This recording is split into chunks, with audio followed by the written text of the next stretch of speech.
नमः ओं विष्णुपादाय कृष्णपृष्ठाय भूतले श्रीमते भक्तिवेदांत स्वामिन्निति नामिने। नमस्ते सारस्वती देवे गौरवाणी प्रचारिणे निर्विशेष शून्यवादी पाश्चात्य देशतारिणे।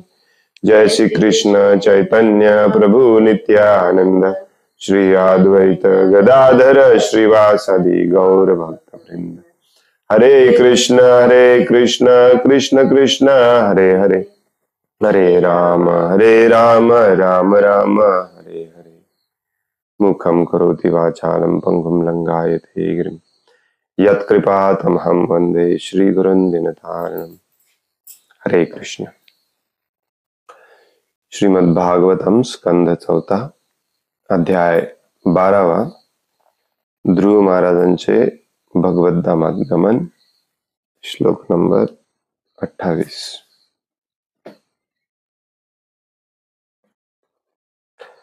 मैत्रेय उवाच निशम्य वैकुंठ नियोज्य मुख्ययोर्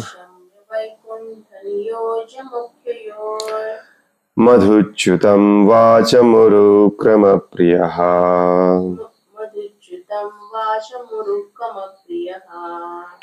कृताभिषेकः कृतनित्यमङ्गलो मुनिं प्रणम्य शिशम्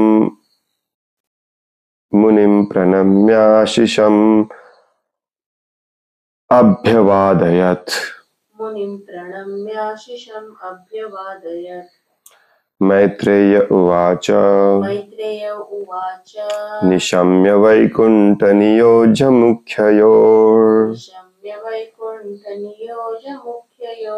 मधुच्युतं वाचमरुक्रम प्रियः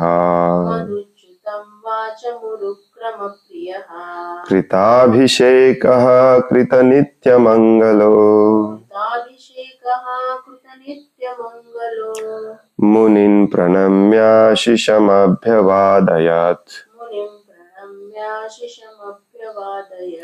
मैत्रेय उवाच निशम्य वैकुंठ नियोज्य मुख्ययोर् मधुच्युतं वाचमुरुक्रम प्रियः कृताभिषेकः कृतनित्यमङ्गलो मुनिं प्रणम्य शिशमभ्यवादयत्।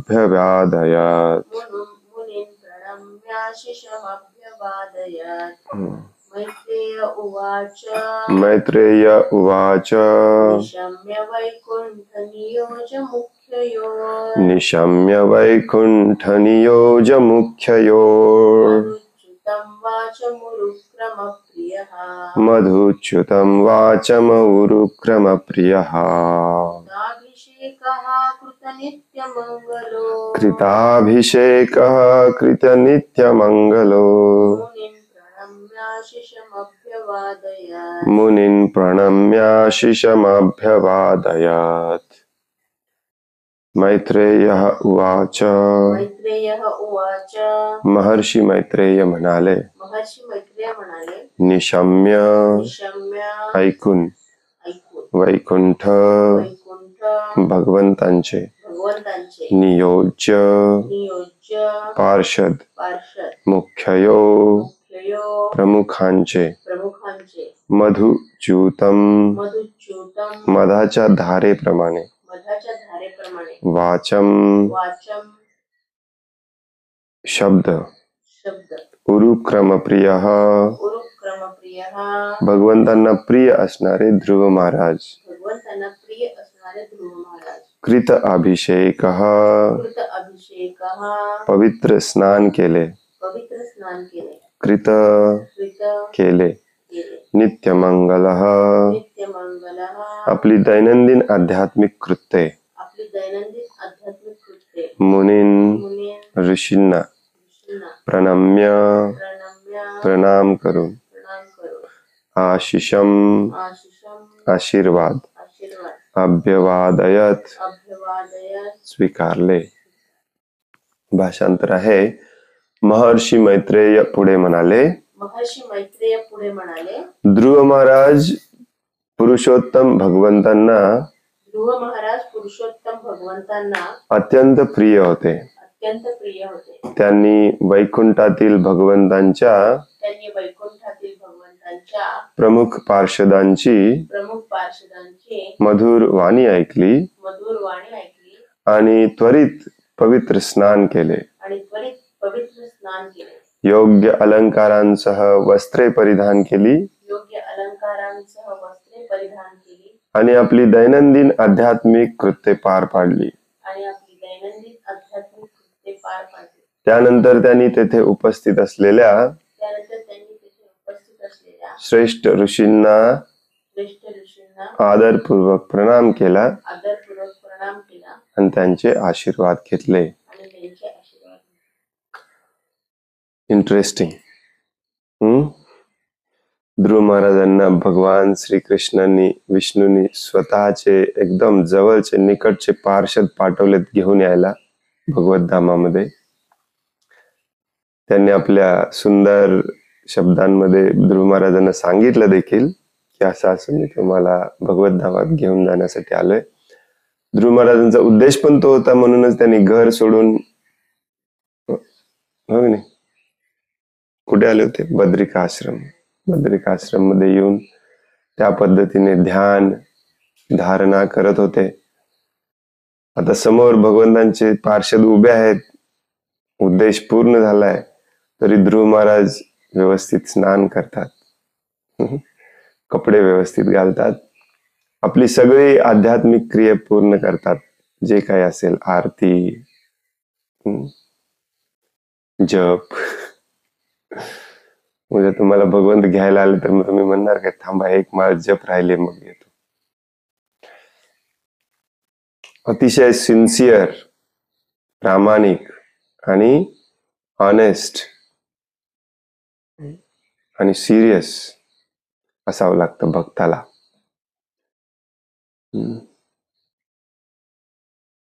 तात्पर्य श्रील प्रभुपाद म्हणतात, अगदी या भौतिक जगाचा त्याग करते वेळेही ध्रुव महाराज आपली भक्तिमय कृत्ये पार पाडण्याविषयी कर्तव्यदक्ष होते. याची नोंद आपण घेतली पाहिजे. प्रभुपाद पण तेच सांगतात पहिल्या वाक्यात, याची नोंद आपण घेतली पाहिजे. भक्ताला भगवंतांची सेवा सोडून दुसरं काही प्रिय नसलं पाहिजे. माझं तिकीट निघालं, मला घ्यायला आले. भगवंतांची सेवा, भगवंतांची संतुष्टी हे टॉप मोस्ट प्रायोरिटी असली. आपल्या भक्तिमय कर्तव्यांचे आचरण करण्यात ते सदैव जागरूक होते. प्रत्येक भक्ताने, लक्षपूर्वक ऐका, प्रत्येक भक्ताने भल्या पहाटे स्नान करून आपले शरीर तिलक लावून सुशोभित केले पाहिजे. प्रभुपाद सांगतात प्रत्येक भक्ताने. मग तो कनिष्ठ अधिकारी असो, मध्यम अधिकारी असो किंवा उत्तम अधिकारी असो. इनफॅक्ट जो कनिष्ठ अधिकारी असतो, नवीन नवीन भक्तीमध्ये आलेला असतो ना, त्याच्यासाठी हे अत्यंत महत्वाचं आहे. भल्या पहाटे उठणे, स्नान करणे, तिलक लावणे, आरतीला उपस्थित राहणे.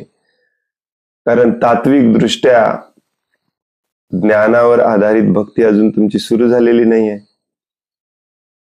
फक्त आकर्षण आहे भक्तीचं, भगवंतांचं, भक्तांच्या संघाचं, मंदिराचं, सत्संगाचं. ते आकर्षण कधीही जाऊ शकतं. त्याच्यासाठी ज्या मेकॅनिकल पद्धतीने आपले गुरु, आपले मार्गदर्शक जे विधी विधान सांगतात त्याचं काटेकोरपणे पालन केलं पाहिजे. इथे चुकीची संकल्पना आहे की जे वरिष्ठ भक्त आहे त्यांच्यासाठी मंगल आरती आहे. जे नवीन भक्त असतात ना त्यांच्यासाठी महत्वाचं असतं सकाळी लवकर उठणे, 3:30ला स्नान करणे, शरीरावर सगळीकडे तिलक लावणे, तिलक लावताना जे मंत्र म्हणतात ते मंत्र म्हणणे, भगवंतांचं स्मरण करत तिलक लावणे आणि वेळेवर किंवा वेळेच्या आधी मंगल आरतीला उपस्थित राहणे.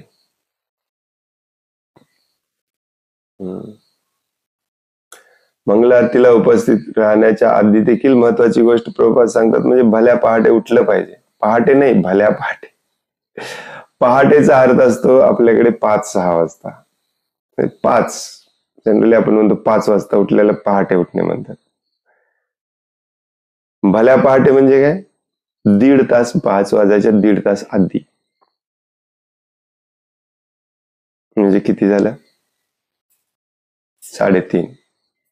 3:30 ला उठलं पाहिजे. 3:30 ला उठून स्नान करून, एक प्रकारची तपस्या आहे. तपस्येशिवाय मन कंट्रोल मध्ये राहत नाही.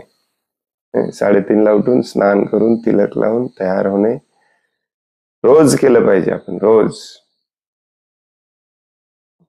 आणि याच्यासाठी सर्वात महत्वाची गोष्ट असते ती म्हणजे वेळेवर झोपणे. 8, 8:30, 9. 9च्या पुढे झोपायचं नाही. 9च्या पुढे जो जागतो तो तमोगुणी असतो आणि सकाळी 5 नंतर जो उठतो तो तमोगुणी असतो. मग तमोगुणी माणसाने देखील एखाद्या मार्गदर्शक गुरुच्या मार्गदर्शनाखाली जे सांगतील ते केलं पाहिजे. तमोगुणी माणसाने तर डोकंच लावलं नसलं पाहिजे. ते का सांगतायत, कशाला सांगतायत, त्याचा उपयोग काय, वगैरे वगैरे वगैरे.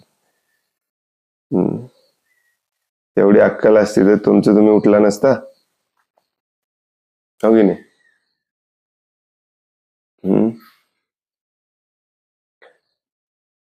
किती जरी ठिकाणी, कितीतरी वेळेला शिला प्रभुपादांनी हे सांगितलंय, तरी कुणी नसतं मंदिरामध्ये, सगळे झोपलेले असतात. काही काही लोक म्हणतात प्रभुपाद यायचे नाहीत. प्रभुपाद 2 वाजेपर्यंत, 1 वाजेपर्यंत, 2 वाजेपर्यंत तुमच्यासाठी हे लिहित बसायचे, भगवंतांची सेवा करायची. तुम्ही काय करता 1-2 वाजेपर्यंत? टाइमपास, हो की नाही? ध्रुव महाराज यांच्या समोर 2 विष्णुदूत होते आणि भगवंतांचे एकदम जवळचे विष्णुदूत होते. तरी त्यांनी जे आपल्या गुरुने आपल्याला सांगितलंय ते पूर्ण केलं.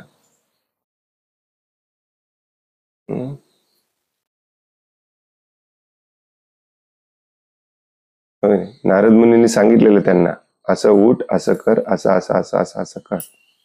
गुरुमुख पद्म वाक्य चित्ते ते करिया ऐक्य, आर ना करी हो मने आशा. गुरुने सांगितलंय.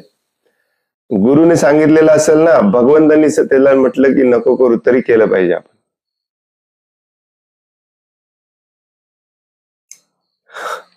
म्हणूनच खोट्या गुरुच्या अधीन जायचं नाही. पण गुरुचं वाक्य जर आपण, मला आळस आहे, मला इच्छा आहे, माझं वेगळी इच्छा आहे, मला वेगळं वाटतंय म्हणून आपण टाळायला लागलो तर तुमची अध्यात्मामध्ये कधीही प्रगती होणार नाही.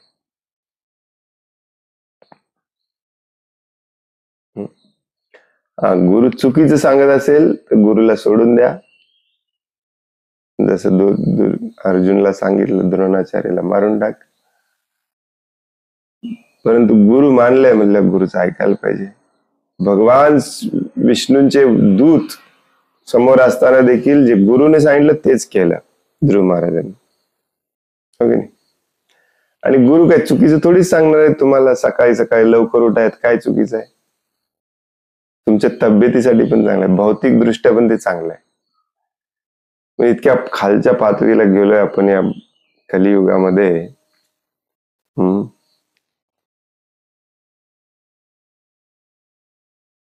हे 2 नियम आहेत ना, हे स्ट्रिक्टली पाळले पाहिजे. तपस्याच्या बाबतीत केली पाहिजे की सकाळी लवकर उठून स्नान करणे आणि मंगल आरतीला उपस्थित राहणे आणि बाहेरचा प्रसाद बिलकुल एक कण देखील न खाणे. या 2 गोष्टी स्ट्रिक्टली, काटेकोरपणे, अगदी गांभीर्याने जर तुम्ही पाळले ना तर तुमची भक्तीमध्ये प्रगती इतकी फास्ट होते तुम्ही कल्पना करू शकणार नाही.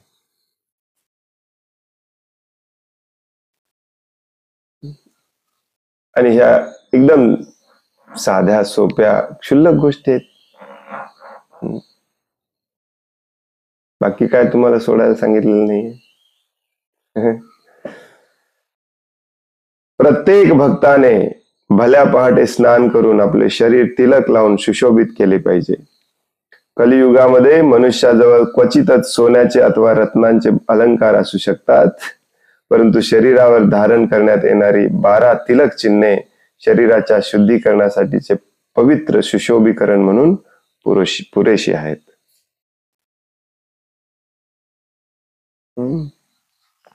अजून कशाने नटवायचं आहे, सुशोभित करायचं या शरीराला?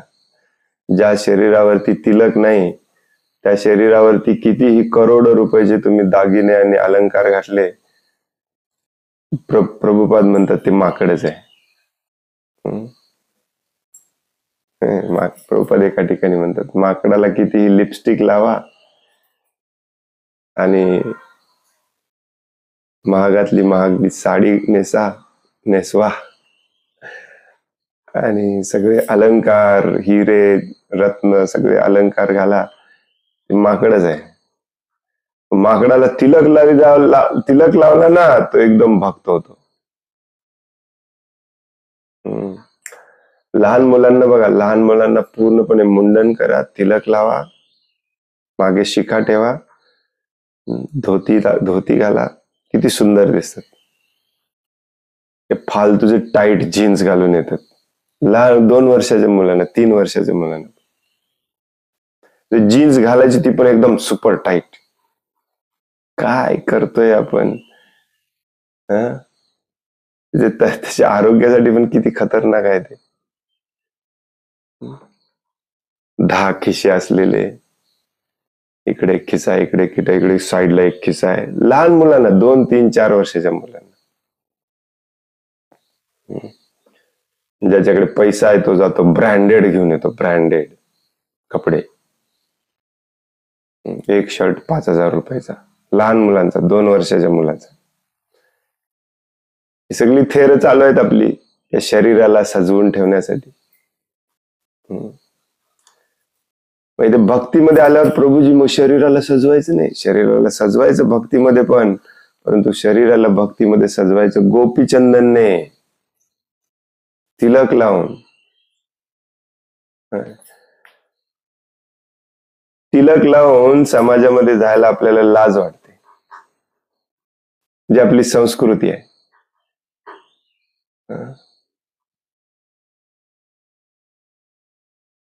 दुसऱ्या बघा, या जगातल्या कुठल्याही देशात जावा तुम्ही, भारत एकमेव असा देश आहे ज्याला स्वतःच्या संस्कृतीची लाज वाटते, दुसऱ्याच्या संस्कृतीची लाज वाटत नाही.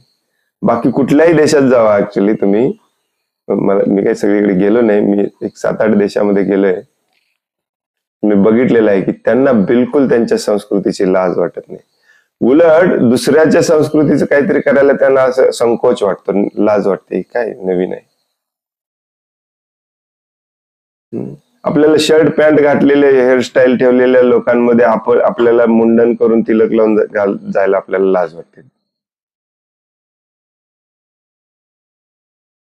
ही गुलामी नाही तर काय आहे?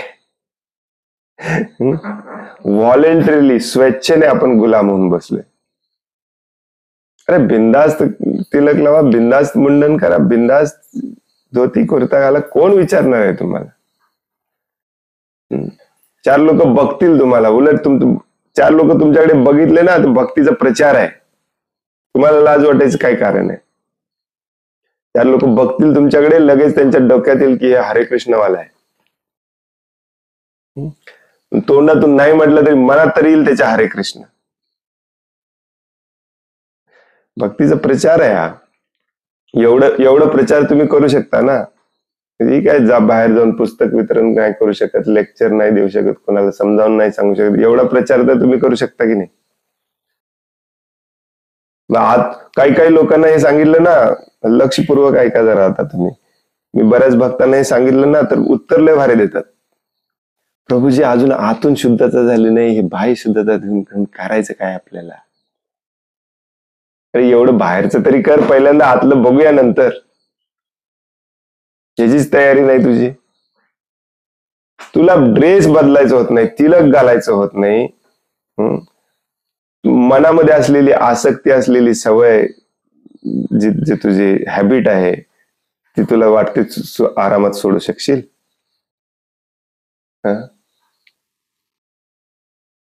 इंग्लिश मध्ये म्हण आहे, fake it till you make it.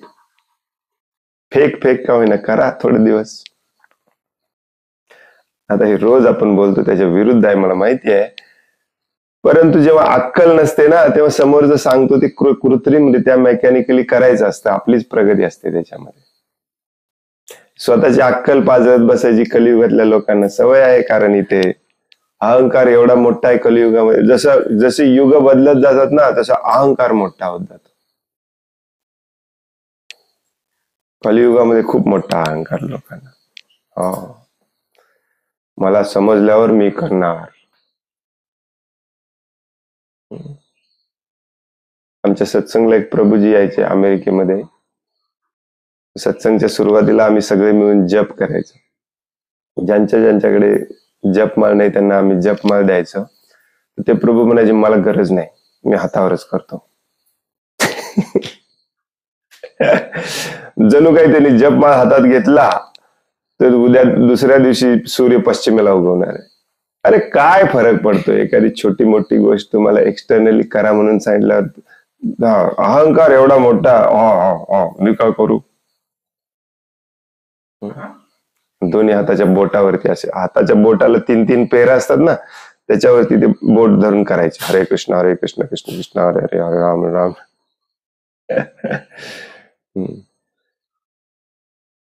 तुलसी माला भगवंतांची पवित्र भक्त आहे, तिच्या सोबत जप करायला तुम्हाला लाज वाटते, नको वाटतं?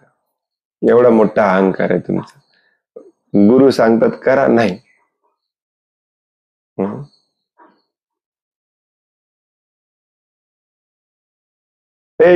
खूप मोठ्या कंपनीत एखादा कामाला आहे, ठीक आहे, काहीतरी प्रभुपादांनी पण थोड्या लोकांना सांगितलेलं, ठीक आहे, मुंडन करू नका, कपडे बदलू नका. तुमचं स्वतःचं दुकान आहे, तुम्हाला काय प्रॉब्लेम आहे? तुम्ही शेतकरी आहेत, तुम्हाला काय प्रॉब्लेम आहे मुंडन करायला, धोती कुर्ता घालायला? निदान भक्तांना भेटायला जाताना, गुरुला भेटायला जाताना, सत्संगला जाताना तरी पॅन्ट शर्ट वरती जाऊ नका. मुलींना तर बिलकुल पॅन्ट शर्ट मध्ये ठेवू नका. माताजी लोकांनी सत्संगला जाताना, भगवंतांच्या मंदिरात जाताना, गुरुकडे जाताना साडीवर गेलं पाहिजे नेहमी. घरी घाला काय घालायचं.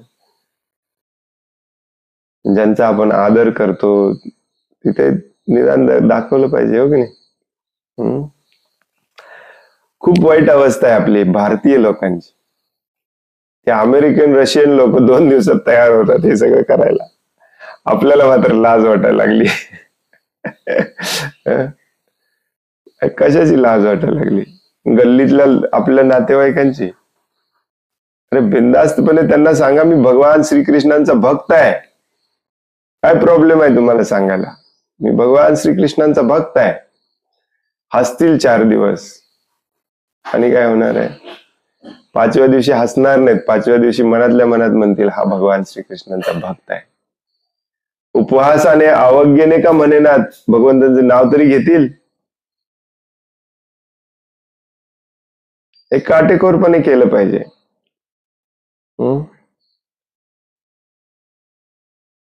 प्लास्टिकचे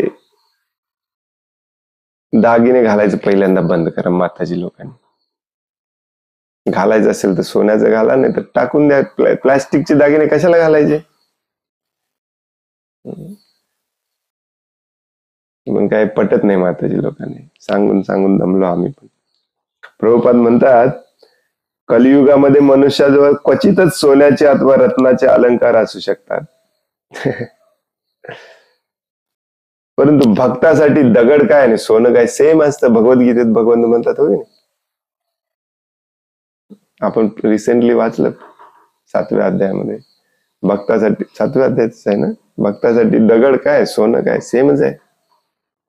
कशाला पाहिजे दगड तुम्हाला? हे सोनं.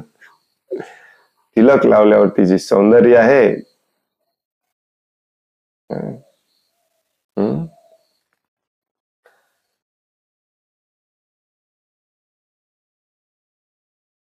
परंतु शरीरावर धारण करण्यात येणारी 12 तिलक चिन्हे शरीराच्या शुद्धीकरणासाठीचे पवित्र सुशोभीकरण म्हणून पुरेशी आहेत. जीवनाच्या उत्तरार्धात ध्रुव महाराजांचा निवास बद्रिकाश्रम येथे असल्यामुळे तेथे इतरही अनेक श्रेष्ठ ऋषी मुनी होते.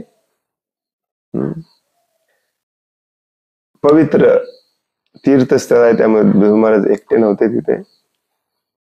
भगवान विष्णूंनी पाठवलेले विमान आपल्या प्रतीक्षेत उभे आहे हे पाहून ध्रुव महाराज गर्वाने फुगून गेले नाहीत. जसं मगाशी मी म्हणालो, हो माझ्यासाठी विमान आलं. एक विनम्र वैष्णव म्हणून त्यांनी वैकुंठ वासियांमध्ये प्रमुख असलेल्या पार्षदांनी आणलेल्या विमानात आरूढ होण्यापूर्वी सर्व ऋषींकडून आशीर्वाद घेतले. पुढे म्हणतात, मैत्रेय ऋषी परित्याभ्यर्च धिष्ण्याग्र्यम पार्षदावभिवन्द्य च ईयेष तदधिष्ठातुं बिभ्रद्रूपम हिरण्ययम. विमानात स्थानापन्न होण्यापूर्वी ध्रुव महाराजांनी विमानाची अर्चना केली, विमानाची पूजा केली, त्याला प्रदक्षिणा घातली आणि भगवान विष्णूंच्या पार्षदांनाही अभिवंदन केले. हे सर्व घडत असताना त्यांचे शरीर वितळलेल्या सोन्याप्रमाणे तेजस्वी आणि प्रकाशमान झाले. अशा प्रकारे दिव्य विमानात चढण्यापूर्वी ते पूर्णपणे सिद्ध झाले. भौतिक शरीर गेलं, आध्यात्मिक शरीर आलं, सच्चिदानंद शरीर. तर बघा, अशा श्लोकांचा आधार घेतात आपले दळभद्री कपटी बदमाश भक्त. ध्रुव महाराजांनी विमानाची पूजा केलेली, मग प्रभूजी आम्ही आमच्या नवीन कारची पूजा केली म्हणून काय प्रॉब्लेम आहे? कारची पूजा केल्यावरती आम्हाला तुम्ही नाव ठेवता. ध्रुव महाराजांनी विमानाची पूजा केली कारण भगवान श्रीकृष्ण त्यांचे नाम, रूप, गुण, लीला, साहित्य, संबंध सगळा लवाजमा पॅराफेर्नेलिया हे तेवढंच महत्वाचं असतं जेवढं भगवान श्रीकृष्ण स्वतः असतात. सगळ्यामध्ये भगवान श्रीकृष्ण आहे तेवढेच असतात. भगवान श्रीकृष्ण स्वतः आणि भगवान श्रीकृष्णांचं विमान सेम आहे, भगवान श्रीकृष्णच आहे हे शास्त्र सांगतं आपल्याला. त्यांचे पार्षद परिकर यांना देखील भगवान श्रीकृष्णाने एवढाच महत्व दिलं पाहिजे. आचार्यांना, गुरुंना, भगवंतांच्या नामाला. प्रभुपाद 1000 वेळा सांगतात आपल्याला भगवान श्रीकृष्ण आणि भगवान श्रीकृष्णांचं नाव वेगळं नाहीये. जेव्हा श्रीकृष्ण तुम्ही म्हणता तेव्हा श्रीकृष्ण तिथे उपस्थित आहे.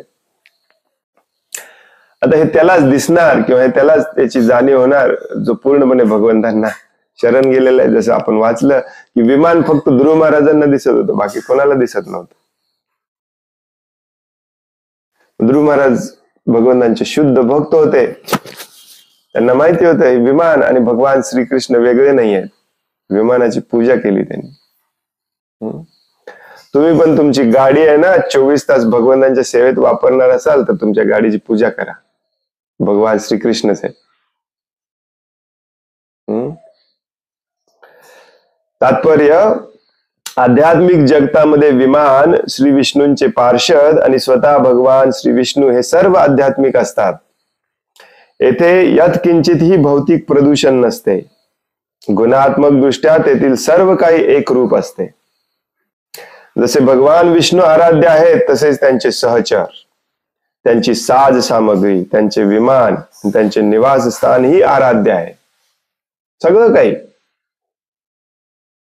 वैकुंठातला, भगवंतामातला, आध्यात्मिक जगातला कण आणि कण भगवान श्रीकृष्णच असतं. तेवढ्याच आदराने आपण त्याची पूजा केली पाहिजे.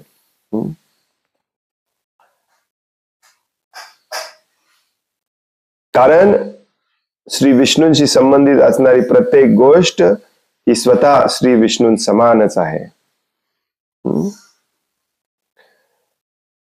ध्रुव महाराज विशुद्ध वैष्णव असल्यामुळे त्यांना हे सत्य उत्तम रीतीने ज्ञात होते. आणि म्हणूनच विमानात चढण्यापूर्वी त्यांनी विमान आणि त्यातील पार्षदांना सादर वंदन केले. या सर्व क्रिया करताना त्यांच्या शरीराचे परिवर्तन आध्यात्मिक अस्तित्वामध्ये झाले आणि यासाठीच ते वितळलेल्या सोन्याप्रमाणे तेजपुंज झाले. अशा प्रकारे ते स्वतःही विष्णू लोकातील अन्य घटकांशी एकरूप झाले. ध्रुव महाराज विष्णुमय झाले.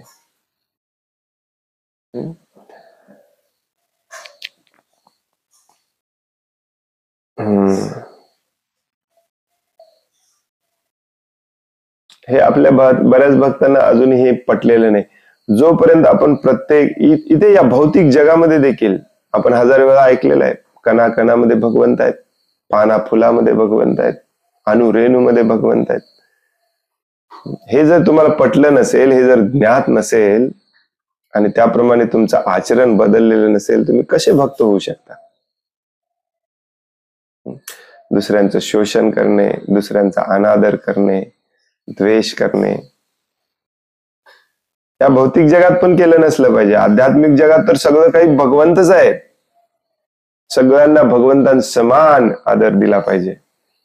त्याची प्रॅक्टिस आपल्याला इथं करायची आहे. दुसऱ्यांचं हिसकावून घेऊन तुम्ही कसं काय जगू शकता या जगामध्ये?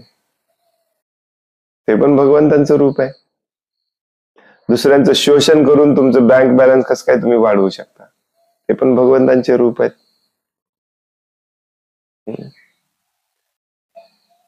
समोरचा दुःखी कष्टी आहे हे बघून देखील तुमचा बँक बॅलन्स आहे तसा कसा काय राहतो?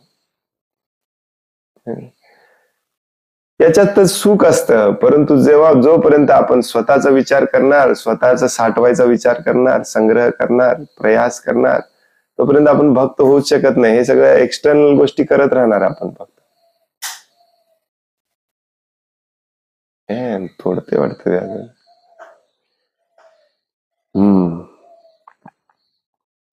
प्रभुपाद म्हणायचे की मानवी शरीर जे आहे ते तुम्हाला भगवत धामात जाण्यासाठी प्रॅक्टिस करायला दिलेलं आहे. प्रॅक्टिस सगळं काही केलं पाहिजे आपण इथे.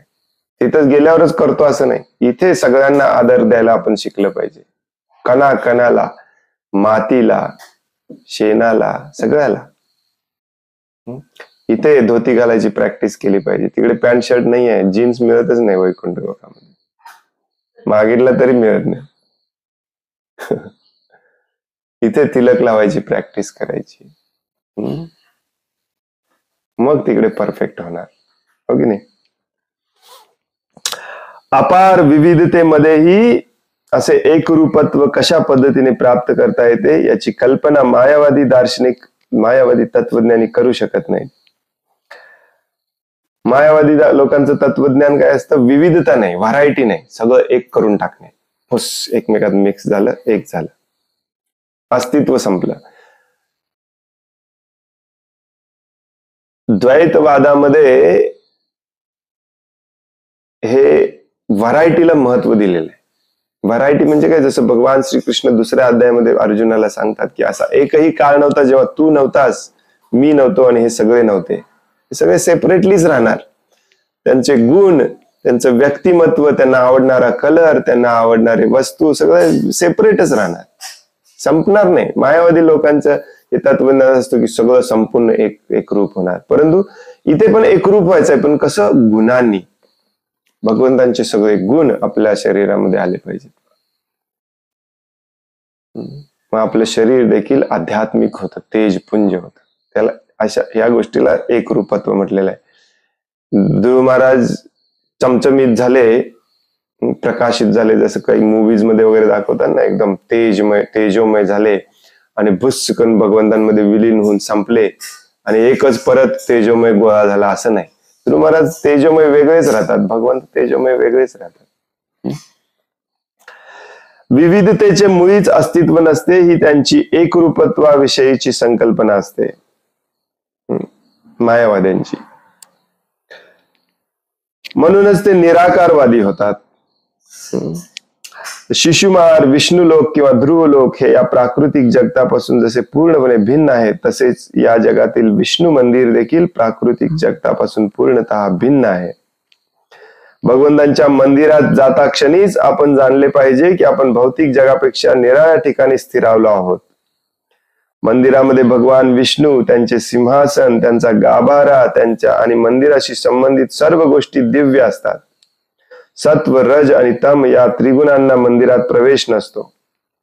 म्हणून असे म्हटले आहे की अरण्यातील निवास सत्वगुणी, शहरातील निवास रजोगुणी आणि वेश्यागृह, मदिरालय आणि खाटीकखान्यातील निवास तमोगुणी असतो.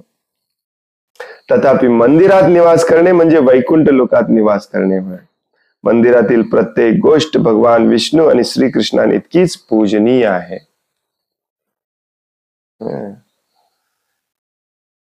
एक तर तुम्ही स्वतःच्या घराला पूर्णपणे मंदिरामध्ये बदललं पाहिजे, असेल तर मंदिरात जाऊन राहायला पाहिजे. हे प्रभुपादांच्या चळवळीतले हे प्रभुपादांचे आदेश आहेत. हे घरी राहून घरगृहस्थी करून भक्ती करायचं प्रभुपादांनी कुठेच सांगितलेलं नाही. गृहस्थ म्हणून राहावा, परंतु मंदिरात राहा, आश्रमात राहा. प्रभुपादांची ही इच्छा होती.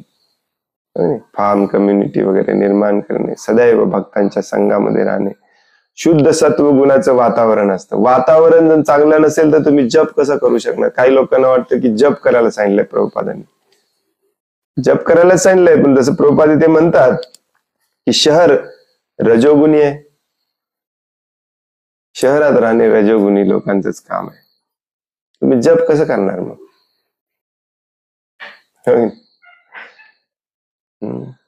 शहरातच वेश्यागृह आहेत, मदिरालय आहेत, बार आहेत, कत्तलखाने आहेत. रस्त्याला जाताना दिसतात आपल्याला कत्तलखाने. म्हणून शहरात राहायचं नाही. वातावरण व्यवस्थित नसेल तर तुम्ही भगवंतांचं स्मरण कसं करणार? बऱ्याच आपल्या भक्तांना कळत नाही. शहरात राहून भक्ती होत नाही का प्रभूजी? आम्ही रोज करतोय. काय करताय? 16 माळा जप करताय, 4 नियमांचं पालन करताय, परंतु दिवसभर पाप कर्म करत राहताय, पाप कर्म बघत राहताय, पाप कर्माला सहभागी होत आहे. हे सगळे पापी असतात. अशा विशुद्ध वातावरणामध्ये राहिलं पाहिजे जिथे भक्तीसाठी सहज गोष्टी सोप्या होतील आपल्यासाठी. भगवंतांचं स्मरण करायला विशेष प्रयास करावा लागणार नाही. अशा ठिकाणी माणसाने राहिलं पाहिजे. हो की नाही?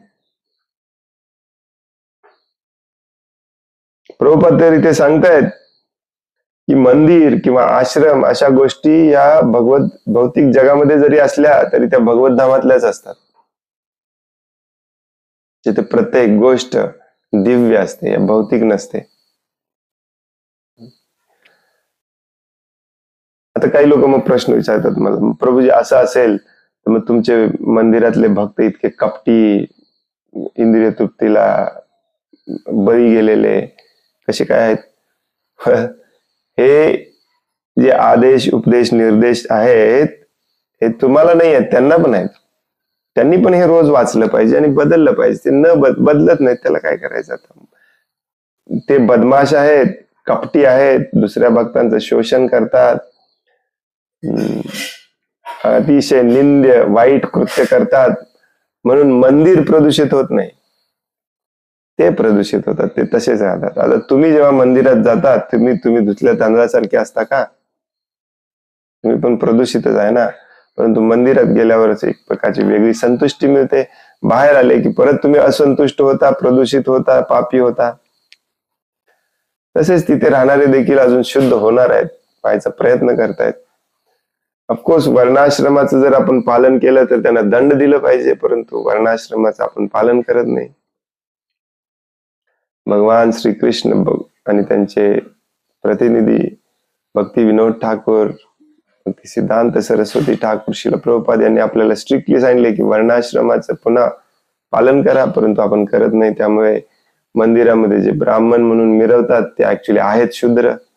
ते क्षत्रिय म्हणून मंदिराचं व्यवस्थापन बघतात ते आहेत वैश्य. म्हणून मंदिर दूषित होत नाही.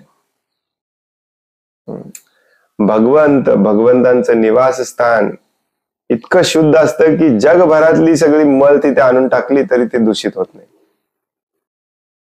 नुकसान त्या भक्तांचंच असतं, मंदिराचं कधी नुकसान होत नाही.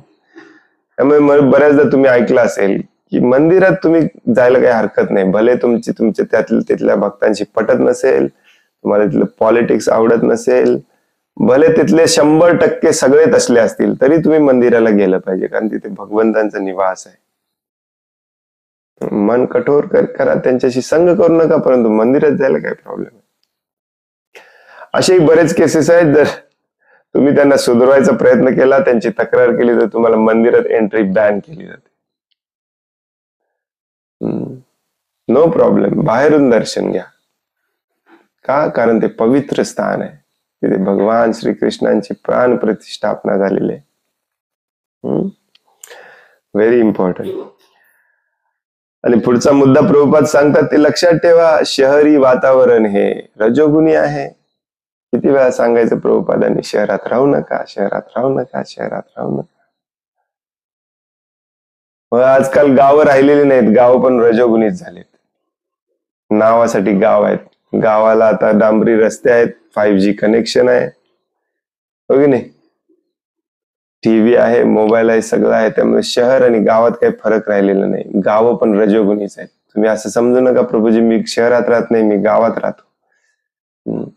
शासनाच्या लेखी, शासनाच्या काय म्हणतात त्याला, रेकॉर्डसाठी तुमचं गाव अजून गाव म्हणून नोंदवलेलं आहे. तुमच्या गावामध्ये ग्रामपंचायत आहे, परंतु सुख सुविधांनी बघितलं तर तुमचं गाव शहरच आहे. त्यामुळे ते पण तुम्ही सोडलं पाहिजे. भक्तांच्या सोबत एखाद्या जंगलामध्ये जाऊन राहायला पाहिजे, जिथे मानव निर्मित कृत्रिम गोष्टी तुम्हाला सतावणार नाहीत. या मानव निर्मित ज्या कृत्रिम गोष्टी असतात ना, रस्ते, बंगले, गाड्या, ट्रेन, विमान, मेट्रो, आजकाल मोबाईल, टीव्ही, हे सगळं तुम्हाला रजोगुणाकडे नेणारी साधन आहेत. यांचा संग सोडला पाहिजे. शहराचा संग सोडणं म्हणजे यांचा संग सोडणे. तर काही काही लोक आहेत ना, जंगलात जाऊन राहतात आणि परत हे सगळं घेतात. फ्रीज आहे, टीव्ही आहे, रेफ्रिजरेटर आहे, मोबाईल आहे, इंटरनेट आहे, सगळं आहे. मग काय उपयोग आहे? रजोगुणाचा संग सोडला नाही. तुम्ही कशाला वापरताय म्हणून विचार नका. मी 1000 वेळा सांगितलेलं आहे. काय काल पण एकटा विचारत होता, टेक्नॉलॉजीला एवढी नावं ठेवता, मग तुम्ही वापरत नाही. आपली भावना बदलायची असेल तर रजोगुणातून तमोगुणातून बाहेर पडलं पाहिजे.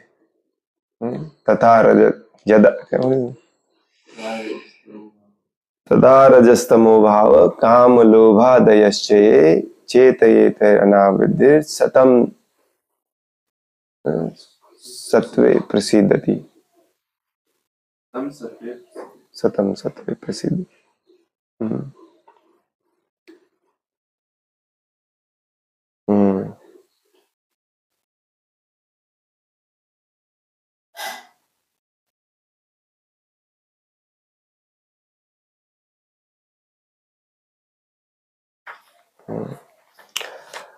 उद्या वाचूया, महत्वाचा श्लोक आहे. हरे कृष्ण. कोणाला काही प्रश्न आहे, काही सांगायचं आहे?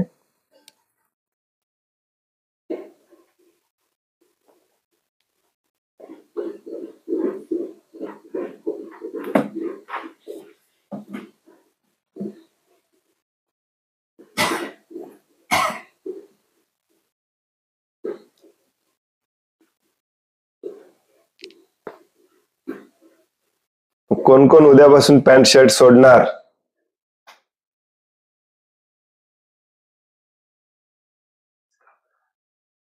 केस कापणार, मुंडन करणार, केस कापणार नाही. आपण आलोय की प्रभूजी म्हणणार.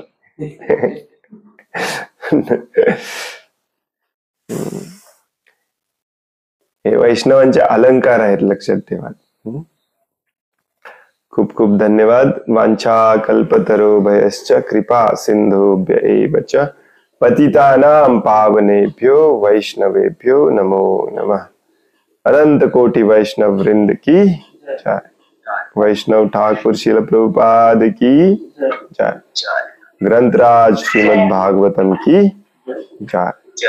हरे कृष्ण. हरे कृष्ण. धन्यवाद. नाम. तर घटना प्रवृत्ती दादा